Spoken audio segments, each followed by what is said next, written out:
Jean, chapitre 18. Après avoir dit ces paroles, Jésus alla avec ses disciples de l'autre côté du torrent du Cédron où se trouvait un jardin. Il y entra, lui et ses disciples.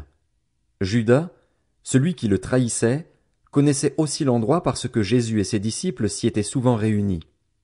Judas prit donc la troupe de soldats romains ainsi que des gardes envoyés par les chefs des prêtres et les pharisiens, et il s'y rendit avec des lanternes, des torches et des armes.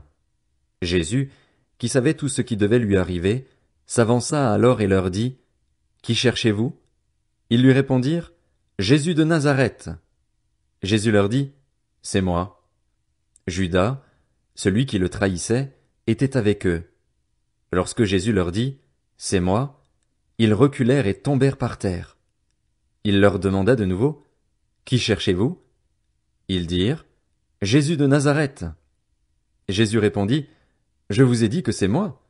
Si donc c'est moi que vous cherchez, laissez partir ceux-ci. » Il dit cela afin que s'accomplisse la parole qu'il avait prononcée, « Je n'ai perdu aucun de ceux que tu m'as donnés. » Alors Simon-Pierre, qui avait une épée, la tira, frappa le serviteur du grand prêtre et lui coupa l'oreille droite. Ce serviteur s'appelait Malchus. Jésus dit à Pierre, « Remets ton épée dans son fourreau. Ne boirai-je pas la coupe que le Père m'a donnée à boire ?» La troupe, le commandant et les gardes des Juifs s'emparèrent alors de Jésus et l'attachèrent. Ils l'emmenèrent d'abord chez Anne, car il était le beau-père de Caïphe qui était grand prêtre cette année-là. Or Caïphe était celui qui avait donné ce conseil aux Juifs, « Il vaut mieux qu'un seul homme meure pour le peuple. » Simon-Pierre et un autre disciple suivaient Jésus.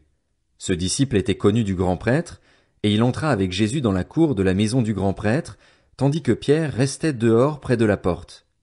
Alors l'autre disciple, qui était connu du grand prêtre, sortit, parla à la femme qui gardait la porte et fit entrer Pierre. La servante qui gardait la porte dit à Pierre, « Ne fais-tu pas partie, toi aussi, des disciples de cet homme ?» Il répliqua, « Je n'en fais pas partie. » Les serviteurs et les gardes qui étaient là avaient allumé un feu de braise pour se réchauffer, car il faisait froid.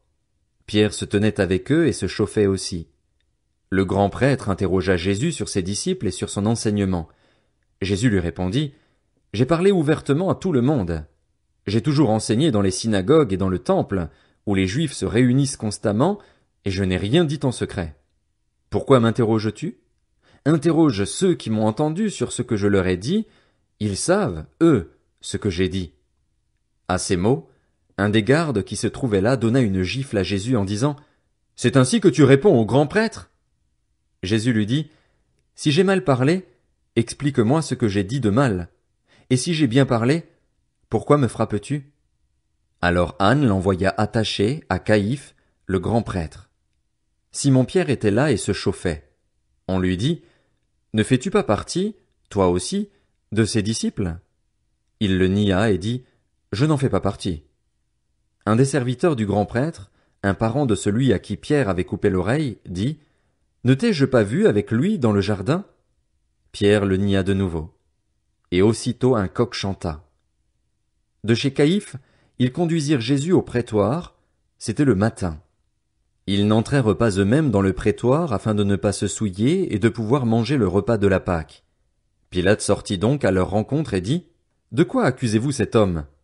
Ils lui répondirent, « Si ce n'était pas un malfaiteur, nous ne te l'aurions pas livré. » Sur quoi Pilate leur dit, « Prenez-le vous-même et jugez-le d'après votre loi. » Les Juifs lui dirent, « Nous n'avons pas le droit de mettre quelqu'un à mort. » C'était afin que s'accomplisse la parole que Jésus avait dite pour indiquer de quelle mort il allait mourir.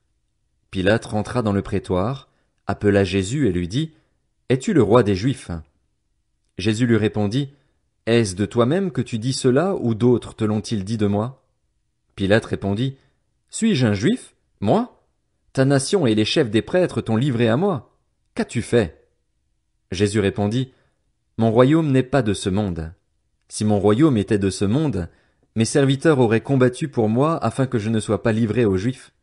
Mais en réalité, mon royaume n'est pas d'ici-bas. » Pilate lui dit, « Tu es donc roi? » Jésus répondit, « Tu le dis, je suis roi. Si je suis né et si je suis venu dans le monde, c'est pour rendre témoignage à la vérité.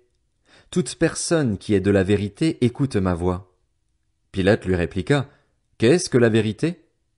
Sur ces mots, il sortit de nouveau à la rencontre des Juifs et leur dit, Pour ma part, je ne trouve en lui aucun motif de le condamner. Mais, comme c'est une coutume parmi vous que je vous relâche quelqu'un lors de la Pâque, voulez-vous que je vous relâche le roi des Juifs? Alors de nouveau ils crièrent tous, Non, pas lui, mais Barabbas. Or, Barabbas était un brigand.